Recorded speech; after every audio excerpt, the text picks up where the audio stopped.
Good evening, everyone. This is Reverend Aphren with the Four Pillars Proto-Temple. So this evening I'm coming to you because I wanted to talk about morality, and in particular I wanted to discuss the Wiccan Rede. So this video is going to have two parts. The first part is going to be me reading the Wiccan Rede. So for those people that may have never heard of the Rede before, they'll be able to listen and understand what exactly the Rede says. The second part of this video is going to be a commentary, my commentary on the Wiccan Rede, to explain a little bit about what the meaning of the Rede is, or maybe to explain some of the lesser known things about the Rede. So this is informative as well as conversational. So, I always encourage people to, comment and like the video, comment, see what's going on, give your own personal take on it, and we'd be more than happy to have a discussion about it. So, get ready. Here we go with part number one.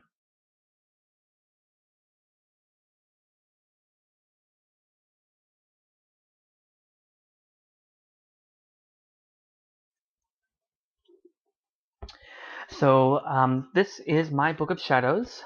Inside here is all of my information that I like to save. And so, of course, I've copied the Wiccan Rede down in here. So this is what I'll be reading from.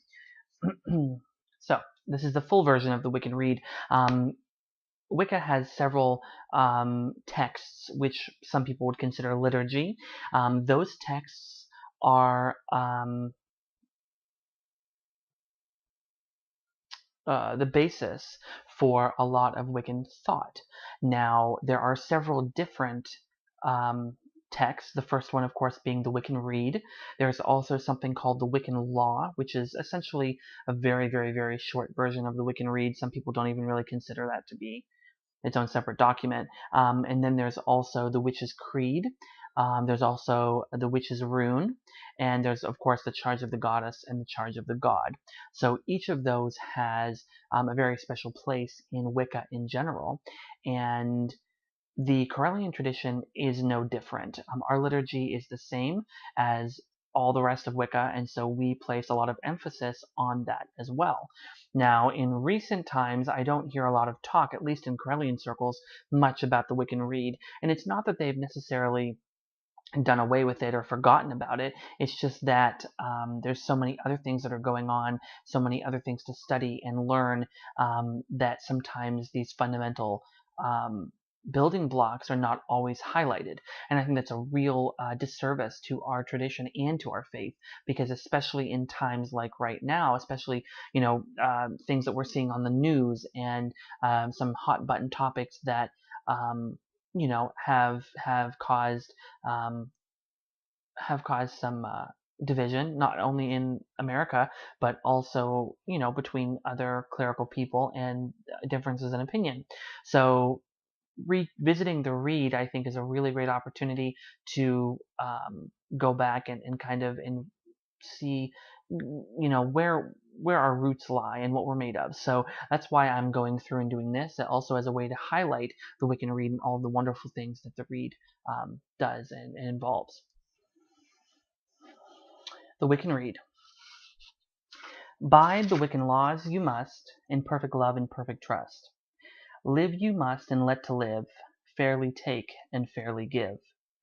Thread the circle thrice about, to keep unwelcome spirits out. To bind a spell every time, let the spell be said in rhyme. Light of eye and soft of touch, speak little, listen much. Honor the old ones in deed and name. Let love and light be our guides again.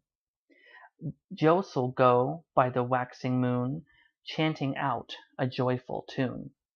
Twathel go when the moon doth wane, and the werewolves howl by the dread wolfsbane. When the lady's moon is new, kiss the hand to her times two. When the moon rides at her peak, then your heart's desire seek. Heed the north wind's mighty gale, lock the door and trim the sail. When the wind comes from the south, love will kiss thee on the mouth. When the wind whispers from the west, all hearts will find peace and rest. Nine, wi- 9 woods in the cauldron go, burn them fast and burn them slow. Birch in the fire goes to represent what the lady knows. Oak in the forest towers with might, in the fire it brings the gods' insight. Rowan is the tree of power, causing life and magic to flower. Willows at the riverside stand, ready to help us to the summerland. Hawthorn is burned to purify, and to draw fairy to your eye. Hazel, the tree of wisdom and learning, adds its strength to the bright fire burning. White are the flowers of the apple tree, that brings us fruits of fertility. Grapes grow upon the vine, giving us both joy and wine. Fir does mark the evergreen to represent immortality seen. Elder is the lady's tree, burn it not or cursed you'll be. 4 times the major Sabbats mark, in the light and in the dark. As the old year starts to wane, the new begins its now Samhain. When the time for Imbolg shows, watch the flowers through the snows. When the wheel begins to turn, soon the Beltane fires burn. As the wheel turns to Lammas night, power is brought to magic right. 4 times the minor Sabbats fall, we use the sun to mark them all. When the wheel has turned to Yule, light the log, the horned one rules. In the spring, when night equals day, time for Ostara to come our way. When the sun has reached its height, time for oak and holly to fight. Harvest comes to one and all, when the autumn equinox does fall. Heed the flower, brush, and tree, by the lady blessed be. Where the rippling waters go, cast a stone, the truth you'll know. When you have and hold a need, hearken not to others' greed. And with a fool no season spend, nor be counted as his friend. Merry meet and merry part, bright the cheeks and warm the heart. Mind the threefold law ye should, 3 times bad and 3 times good. When misfortune is enow, wear the star upon your brow. Be true in love, this you must do, unless your love is false to you. These 8 words the Wiccan Rede fulfill, and ye harm none, do what ye will.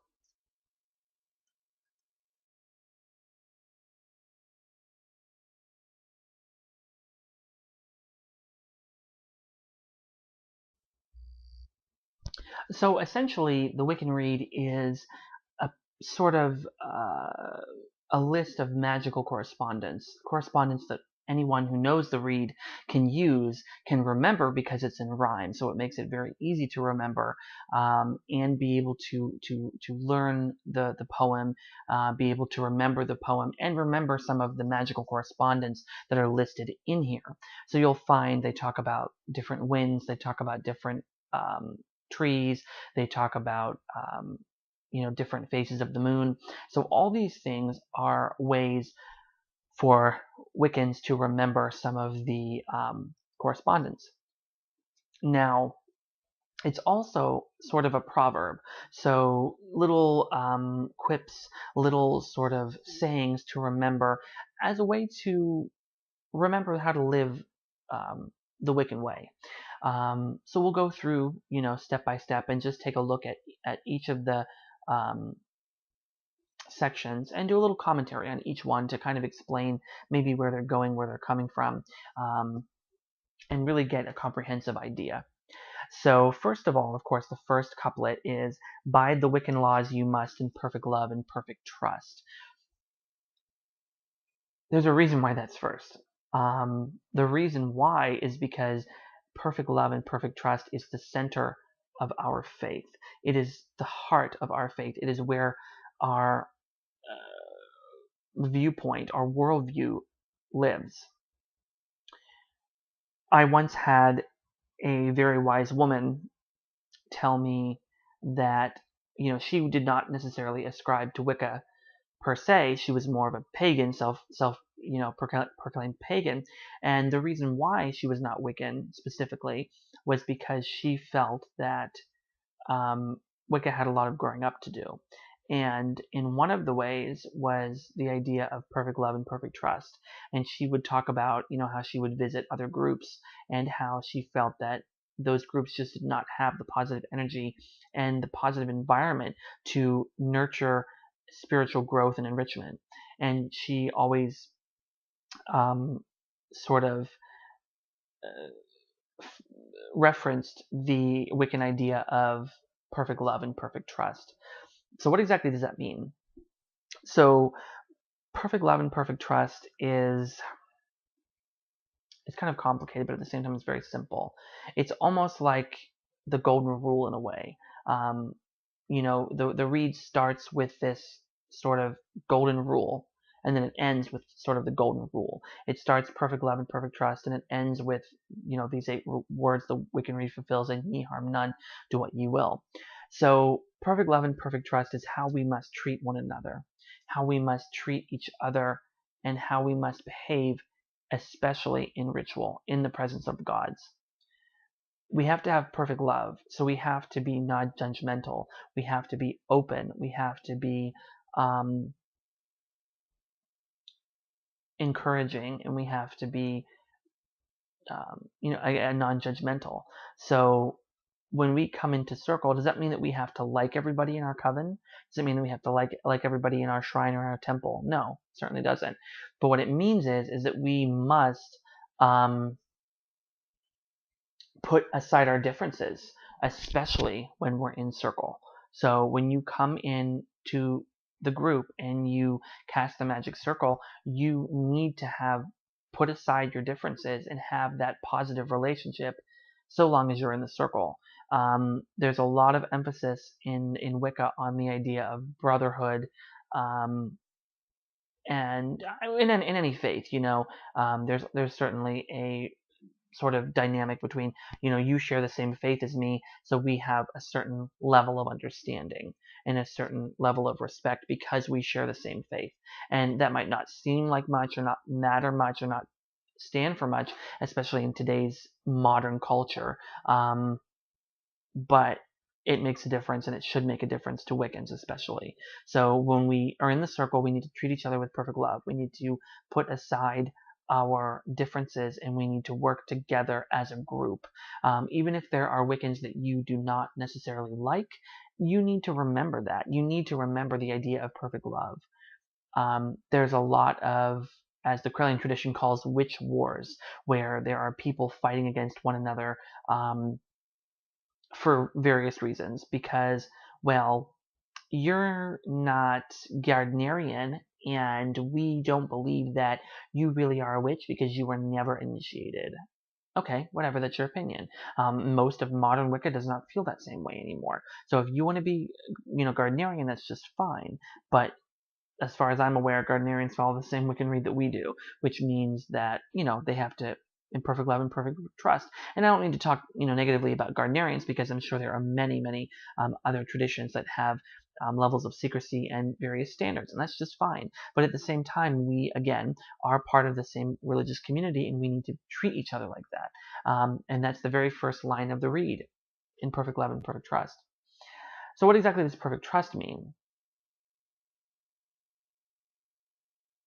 Again, going back in some ways to the Gardnerian tradition, the Krelian tradition isn't necessarily like this, but in the Gardnerian tradition, there is a very, very high level of placing trust in not only your initiator, but also in your working partner. And I've never been Gardnerian myself, so I'm just speaking from speculation from somebody outside, but it definitely seems like there's a high level of trust that's necessary when you come into the circle, especially when you're first initiated and you're bound and blindfolded. Most traditions do some variation of that. There's a high level of perfect trust. You don't know what's going to happen. You don't know, you know, and of course, initiations are secret, so we can't actually say what happens. But what we know is that it can be very scary, and it's supposed to be scary. There's a reason for that, because you're going through what's called an ordeal. Any initiation involves an ordeal. Anyone, you can look back at prehistoric initiations, you can look at current initiations, you can look at initiations from secret societies like the Masons or the Eleusinian Mysteries or whatever, and you can see that there's always an ordeal, something that you have to struggle through in order to get to that place where you are officially a member of the group. And that's true for all initiations. That's one of the building blocks of a good initiation. So you have to trust the ritual leader, you have to trust the group, and you have to trust the group mind.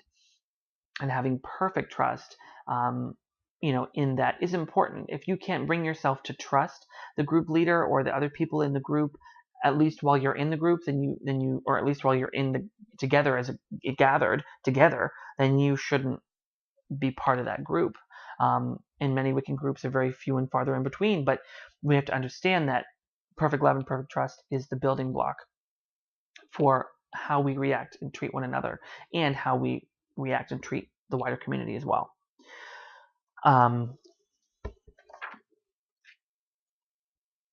Live you must, and let to live, fairly take and fairly give. That's, as straightforward as we could possibly get it. Live and let live. You know what I mean? You do you, I will do me, I'll live my life, do what I have to do, and you can do your life and live and do what you have to do. As long as you don't bother me and I don't bother you, we're just fine. And that's a lot of ways how I live my own life. I might have my own social opinions or my own political opinions, but at the end of the day, it doesn't affect me what somebody else thinks or what somebody else believes. It's not my job to change everyone's mind and make everybody the way that I am. And that's something that we all need to learn, everybody. And with that being said, live and let live. If it's not bothering you, leave it alone. Isn't that what our mother taught us? You know what I mean? Like, it's very basic. If you think about our mother or our spiritual mother, the goddess, I'm very much sure that the goddess is very much like my own mother and how I was raised. So our mother taught us to be nice to one another and to share. Our mother taught us to treat other people kindly and to not hit people. Our mother taught us to leave things alone. When you were a kid and you saw, I don't know, a snake in the yard, did your mom say, "Oh yeah, go over there and play with it"? No, she said, "Leave it alone." You know what I mean? Or you'd be worried about a bee and be like, "Oh, there's a bee," and your mother would say, what would she say? Yeah, that's right. She would say, if you don't bother it, it's not going to bother you, right? So the Wiccan Rede is telling us the same thing. Live and let live, and fairly take and fairly give. So take what's yours. Don't take what somebody else's. Take what is yours and leave something for somebody else. Practice generosity as well. It makes me think of the early Jewish tradition where there was actually a Jewish law that said that when you were plowing fields, that you should leave the edges of the fields unplowed, or unharvested, so that anyone who might need it, travelers or even animals that were passing through, could take some of the fruit that was left over, or some of whatever. So take what you need, leave the rest. It's like when you go to a natural park, it says, take nothing but pictures, leave nothing but footprints. So same thing, you know what I mean? You take what you need and you leave what you don't. There's no reason to take a whole bunch of stuff and let it go to waste, because that's what's happening in our world, and that's what's happening on this planet, and that's why we're in some of the situations that we're in right now, ecologically. But that's a whole other story.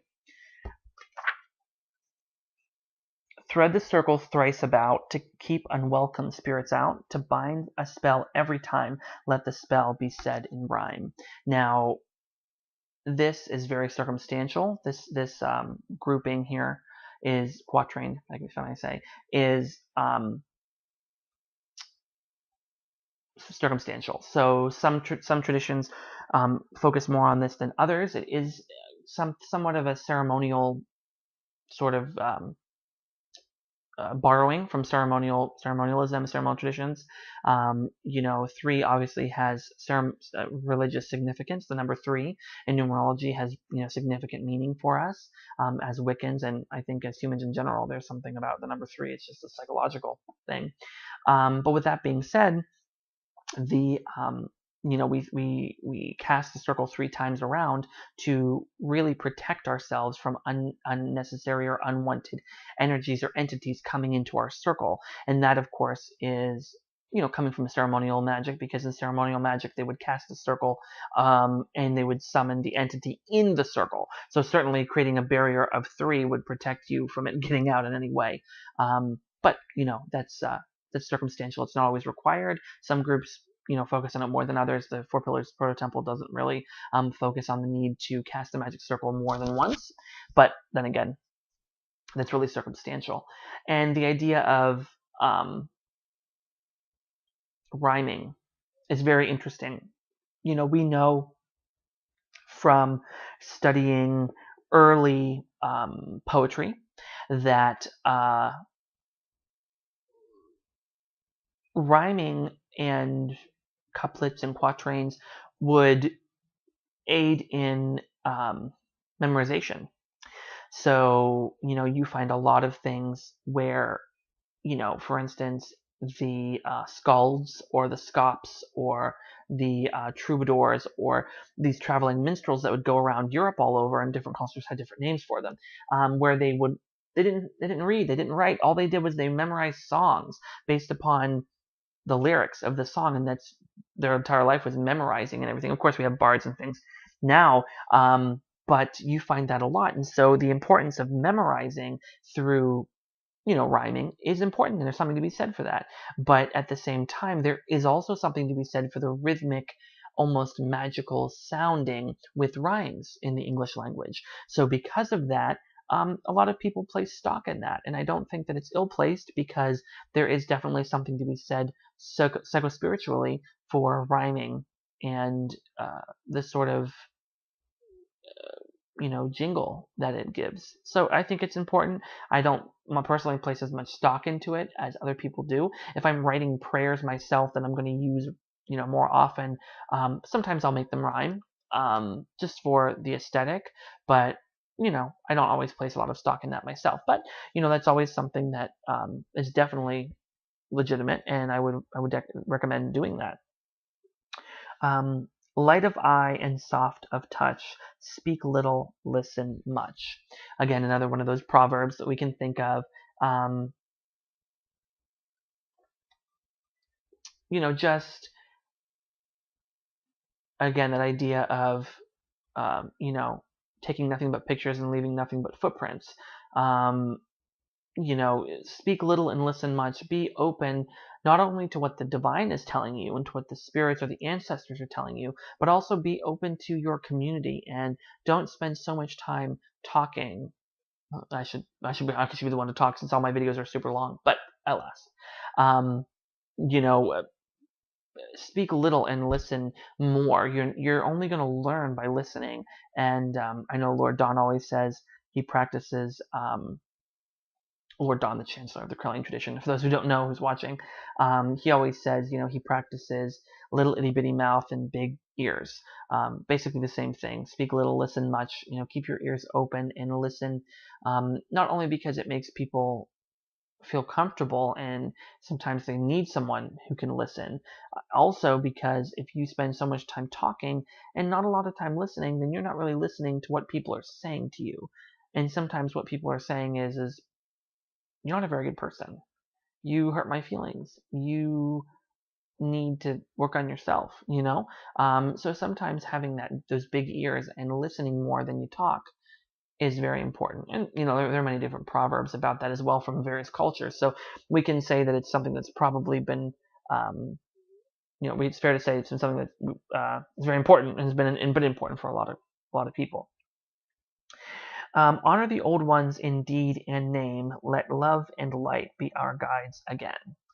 That's important. When we're honoring the old ones, the gods, there is a sort of formula that you can use, especially when you're saying your prayers. So, for instance, when you're, saying a prayer, let's just say for the god, Mercury, for instance, you might say, "Hail Mercury, messenger of the gods, um, god of commerce and travel." So we're mentioning his name. We're also mentioning his deeds, who he is, what he's all about, his epithets potentially as well. So, you're honoring him in deed and in name, and then you go on with your prayer. So it might not be as literal as that, but it certainly is important to honor the gods, not just in your actions, but also through praise by their deeds and by their name. And of course, let love and light be our guides again. That's very important. A lot of people use that in love and light, in love and light, in love and light. You see it all over. And it might be kind of cliche at this point in the Wiccan tradition, but um, it's important. It's something to think about. In love and light, walking a positive path. In love, perfect love, and with the light or the joy, the positive energy of the divine that we work with on a daily basis, that truthfully has no judgment of us, and simply has no reason to exist but its own existence that has nothing to do with us. And so we align ourselves with that light of the divine as a way to bring ourselves closer to it, because certainly the divine existence has nothing to do with us, and the divine doesn't exist for us or because of us. We are actually it's the other way around. We exist because of the divine, and we are animated by divine essence. And so because of that, it's important that we honor the divine in the old ones as well. And then, of course, now at this point in the read, we start to go into a little bit of correspondence, which are pretty self-explanatory. So, of course, Geos will go by the waxing moon, chanting out a joyful tune. So, of course, Diosol, waxing. So the waxing moon, of course, is the moon when you begin to the moon is growing from new to full. That's the waxing. So it's beginning to grow, and as it's growing, we also perform movements in Josel, because Josel, of course, is the clockwise direction, and it's also the direction of growth, invoking, things of that nature. So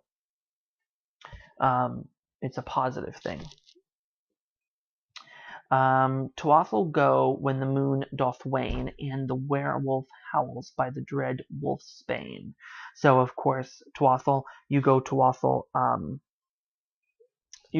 during the waning, because Tuathal, of course, is counterclockwise, and Tuathal is banishing.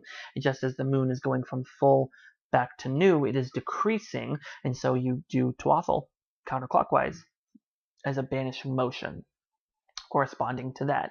Now, the idea of werewolf and wolfsbane, that's been up for debate for years. Nobody really knows exactly what that means. Was it just put in there because it sounded nice? Was it put in there because it sounds weird? We really don't know. But the wolfsbane, we know, is an herb. It's a real thing. And obviously in association with the moon, I don't exactly know. I don't think many people do. I'd love to hear your viewpoint and your opinion is on that, because frankly, I haven't heard one yet. When the lady's moon is new, kiss the hand to her ×2. Mwah, mwah. Goddess, we thank you, we honor you during the time of the new moon. When the moon rides at her peak, then your heart's desire seek. Of course, we know the new moon is the most powerful of the moon phases. That is the time when all of our magical workings for invoking or for banishing can be done for our heart's desire, whatever that may be. So, of course, getting together on the full moon, and we learn more about that through the Charge of the Goddess. But getting together during the new moon or full moon, I keep saying, is a great way to work the positive magic in the height of the goddess's reign. Heed the north wind's mighty gale, lock the door and trim the sail. So this goes into the correspondence about the winds. Now, the north wind is treacherous, it sounds. North wind's mighty gale, lock the door and trim the sail. So, it's a treacherous wind. It's could even be considered bad luck. So I'm not really a sailor. I've never really been on a ship myself in that capacity, but there might be something to be said for northern winds. They're not exactly the nicest, or the safest. When the wind comes from the south, love will kiss you on the mouth. Again, southern wind. Northern wind, a little bit more treacherous, maybe even a little misfortunate, whereas the southern wind would be more good fortune. When the wind whispers from the west, all hearts will find peace and rest. Of course, we know that the west is the direction of water, but it's also the direction of the beloved dead. So it's believed that the land of the dead is in the west. Summerland is in the west. And so because of that, when the wind comes from the west, it says all hearts will find peace and rest. That might be peace and rest at the end of our lives. That would be my interpretation of that. And then again, we continue on with more correspondence. 9 woods in the cauldron go, burn them fast and burn them slow. That makes me think about, I'm sure many people knew this, but I just learned this recently, the idea of mixing hardwoods and softwoods, depending on what kind of fire you're looking to get and how you want the fire to burn.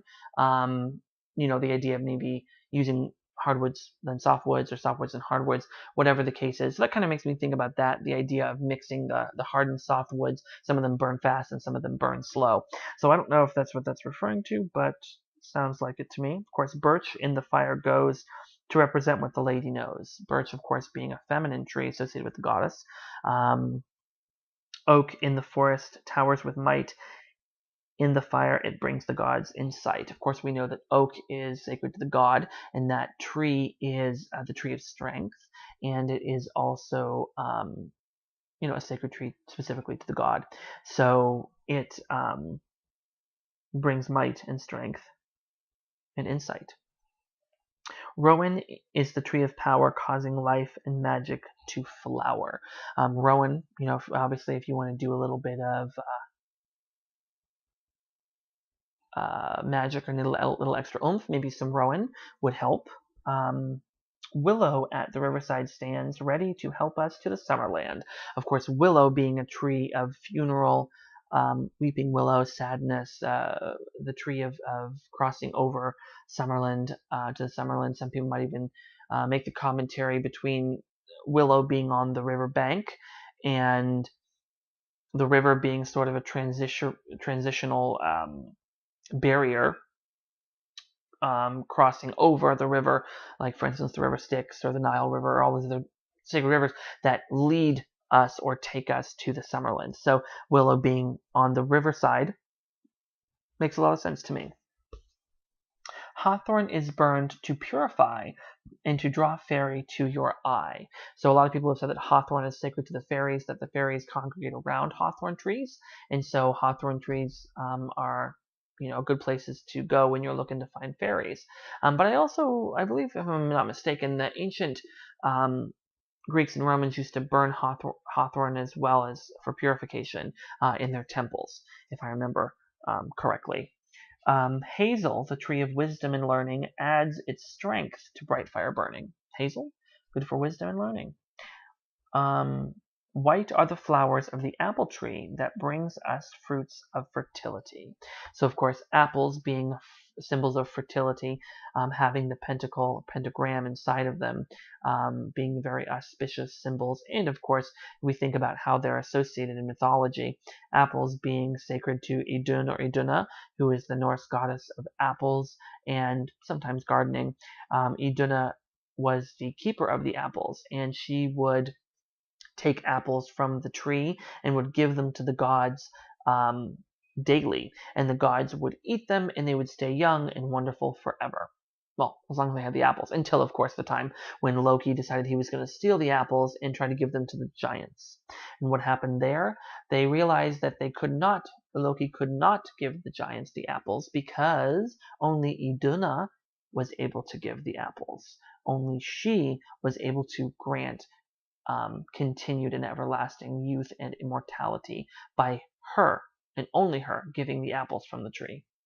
And then, of course, we see the apples come up in fertility and associated with various goddesses of beauty or fertility, like Venus, things of that nature. Grapes grow upon the vine, giving us both joy and wine. Well, that's pretty self-explanatory. Thank you, Dionysus. Fir does mark the evergreen to represent immortality seen. Fir could be associated with immortality. Elder is the lady's tree, burn it not or cursed you'll be. Again, pretty self-explanatory, stay away from elder. And if you need to go near for one reason or another, be very, very careful and respectful. Then again, we go into the Sabbats, and this is very important for us because it tells us all about, well, not all, but a lot of what we need to know about the Sabbats and how we should understand them. 4 times the major Sabbats mark in the light and in the dark. So the major Sabbats happen, in the light half of the year and in the dark half of the year, two in each part of the year. As the old year starts to wane, the new begins. It's now Samhain. Of course, Samhain is the Wiccan and most pagan New Year. When the time for Imbolc shows, watch the flowers through the snows. Imbolc is the holiday on the 2nd of February, and that's right at the beginning of spring. So for a lot of people, that's considered the beginning of spring. For the Celts, it was considered the beginning of spring as well. And so because of that, that's the understanding of the flowers through the snows. When the wheel begins to turn, soon the Beltane fires burn. We know that the fires are associated with Beltane. Sacred fires were lit all over the countryside as a way to ushering in Beltane. As the wheel turns to Lammas night, power is brought to magic rite. So Lammas is just a really cool time to do some magic, and it's really powerful. 4 times the minor Sabbats fall, we use the sun to mark them all. Hello. Sabbats are all associated with the sun. When the wheel has turned to Yule, light the log, the horned one rules. So, of course, referring to the Yule log and the idea of the horned god ruling over Yule. Of course, Oak and Holly King are also fighting on that day. In the spring, when night equals day, time for Ostara to come our way. Of course, Ostara is the spring equinox. When the sun has reached its height, time for Oak and Holly to fight. So, of course, again, Oak and Holly King fight twice a year, in the winter and in this spring. Summer, excuse me, not spring. What am I thinking? Okay, and then of course harvest comes to one and all when the autumn equinox does fall. Of course, in our temple, what we do for this autumnal equinox, we'll go out and pick apples for the autumnal equinox, Mabon. We'll go out on that day. We've done it for about 5 or 6 years now. So it's been a lot of fun. I would encourage you to do the same as a great way to mark the holiday. And of course, the apple pies you make with fresh picked apples are always the best. Heed the flower, brush, and tree by the lady, blessed you'll be, or bush and tree, sometimes brush, bush, depends on the translation or the version. Now, that's important because obviously when you heed something, what does that mean?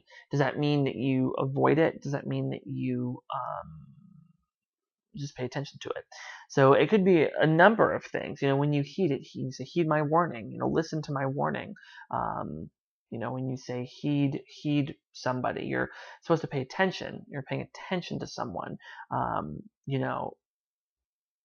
So heed the flower, bush and tree, meaning that it's important to learn about these things and about paying attention to them and learning about them, getting to know, your local area, getting to know your local flora and fauna, I think is really important.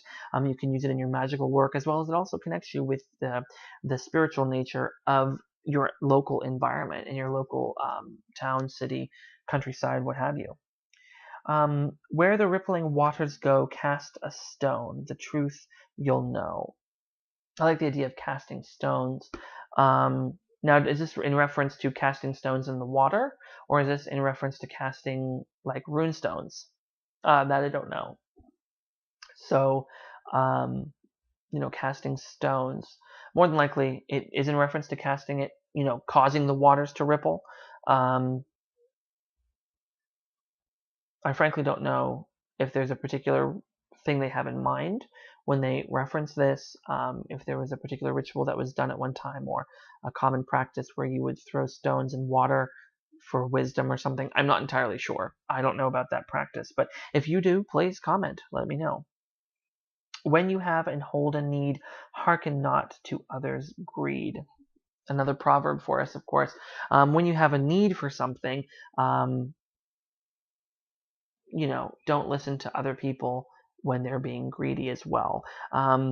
So, I mean, you want to be generous, of course, but you don't want to be self-sacrificing. So if you have a need of something, it's important that you don't sacrifice yourself for the sake of someone else always. And that's a hard choice to make, especially for religious people.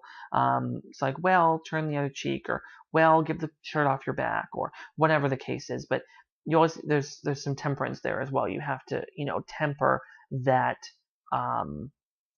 generosity as well, so that you're not self-sacrificing. I think that's what that couplet is referring to. Of course, this one's always my favorite. With a fool no season spend, nor be counted as his friend. Be careful who you associate with. It's important that you are very careful who you associate with, because these people reflect upon you. And you might think, well, I don't care what people think about me. Okay, that's fine. You might not.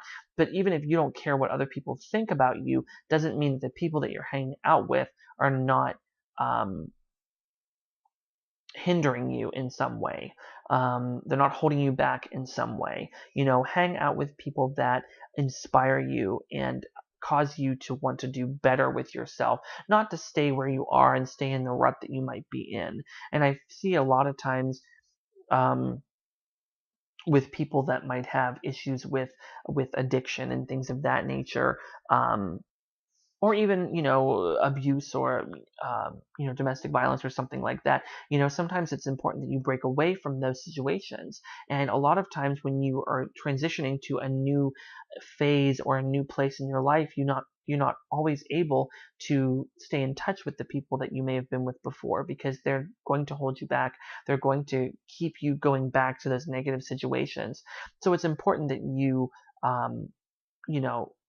really consider who you're spending your time with. It doesn't necessarily have to be friends. It can be family members that are toxic, or that are causing you to not,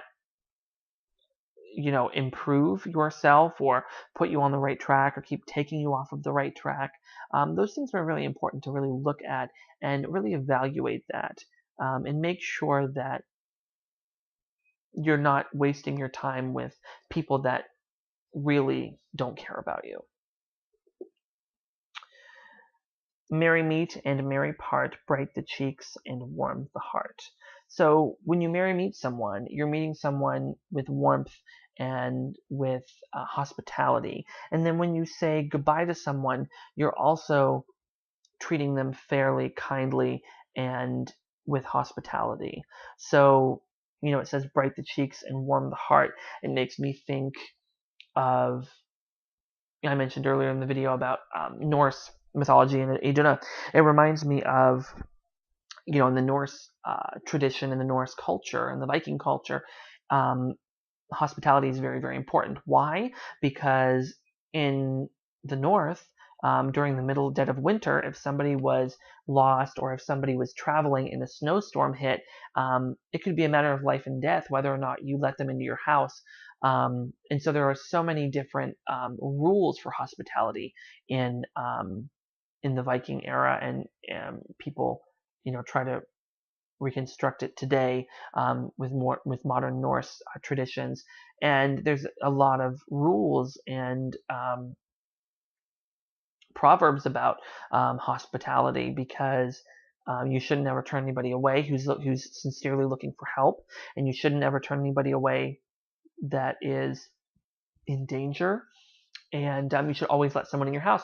And a lot of times, I mean, up until fairly recently, not just with the Norse and the Vikings, but with a lot of people, if you invited someone into your house, you would give them the best food and the best seat at the table, and maybe the best seat in front of the fire. In the Middle East and in Arabia and places like that, um, in Arabic culture, hospitality is also very important, like very, very important. Um, People will go broke um, feeding you, because they would rather do that and show their undivided hospitality than they would to be, for it to be said that they weren't hospitable to someone. So if you were ever, needed anything, in Arabic culture, it's very, very common that people are very, very hospitable.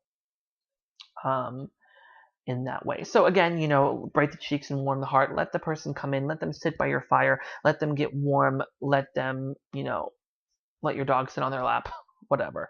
Just be kind, and greet people kindly with hospitality, and then part with them in hospitality as well. Of course, it reminds us to mind the threefold law. You should, 3 times bad and 3 times good. Now, we know in the Karelian tradition that the idea of the threefold law in terms of 3 is not necessarily quantified as 3 in a literal sense, but 3 as a metaphorical or figurative sense, meaning multiplicity. So when you do something good or you do something bad, you will get that returned to you in multiple ways, or in multiple increase, or whether it was good or whether it was bad, you are going to get something back in return for your behavior and your treatment of other people. And that's, not only are we referring to that in magical terms, but we're also referring to that in literal and pragmatic terms. If you are mean to somebody, for instance, not even that, if you have a business and there was a bad business dealing and one of your customers becomes upset, especially with the way social media is now, they can go onto social media and say awful things and leave awful reviews, and that one negative experience has now exploded into this huge big situation that's out of control, and now the cat's out of the bag. Pandora has opened her box, and there's nothing that you can do to bring that back, because potential customers are going to read this review and they're going to say, you know what, I just don't think I want to go there or do business with them because X, Y, and Z. Even if they believe it or not, they're still going to be cautious of it. So pragmatically as well as spiritually, you are going to get positive things back or negative things back multiplied by just that one little thing that you did. So think about that when you're interacting with other people. When misfortune is enow, wear the star upon your brow. That couplet is really interesting to me, because it's not very common for people to wear, and when I think of on the brow, I'm thinking of like a circlet. It's not very common for people to wear circlets. In our tradition, only high priesthood are eligible to wear circlets. In most Wiccan groups, I don't think it's too common for just the general population to wear circlets. So when I think about that, I don't think it's referring to circlets. I think it's referring more to the concept of the star or the pentagram or pentacle as being a symbol of protection. So when you're in a bad experience, when misfortune is going on, protect yourself by using the symbol of the pentacle or the pentagram as a way to banish maybe that misfortune. Be true in love, this you must be, unless your love is false to thee. That, of course, is pretty self-explanatory. If you're in a relationship with someone, you should be faithful to that person. If that person isn't faithful to you, then that relationship or that sort of verbal contract that was made between the two of you is no longer valid, and you don't have to follow it anymore. We allow ourselves to be put into certain situations, and we allow ourselves to accept the parameters of a certain situation. We accept the rules of the game, as it were. So if we're willing to allow that to happen, then we no longer have to play by the rules. And I'm not necessarily saying that that means that you should just go all hog wild and you should go behave even worse to show that person how badly they hurt you. No. What I'm saying is that that in certain circumstances, especially in terms of relationships, as the Rede is telling us, you are not required to behave a certain way or follow a certain rule or a standard anymore, and you could walk away because you now can say, well, listen, we had an agreement, we had something going on, and you broke that agreement, so now I don't have to continue anymore. And then, of course, finally, the 8 words that the Wiccan Rede fulfills is, of course, "In ye harm none, do what ye will." And that is, in and of itself, a whole nother discussion, the idea of morality and the Wiccan Rede. But we have to understand that when the Wiccan Rede is referring to harm, and ye harm none, do what you will, some Wiccan groups are very, very open in that interpretation, and they say, well, what if I say mean things? What if I do mean things? What if I even think mean things, or think about bad things, or think about doing harm to someone? Is that in violation of the Rede? And, if I'm walking down the street and I, hit somebody accidentally, is that a violation of the Rede? If I am driving down the road and I don't let someone out of a parking space and I just continue to go, is that a violation of the Rede? And it gets into this whole muddied sort of thing, like what exactly is a violation of the Rede? We shouldn't harm anybody, and then it just kind of spirals out of control from there. In the Krelling tradition, where our understanding is that the word harm is meant in the normal sense of the word.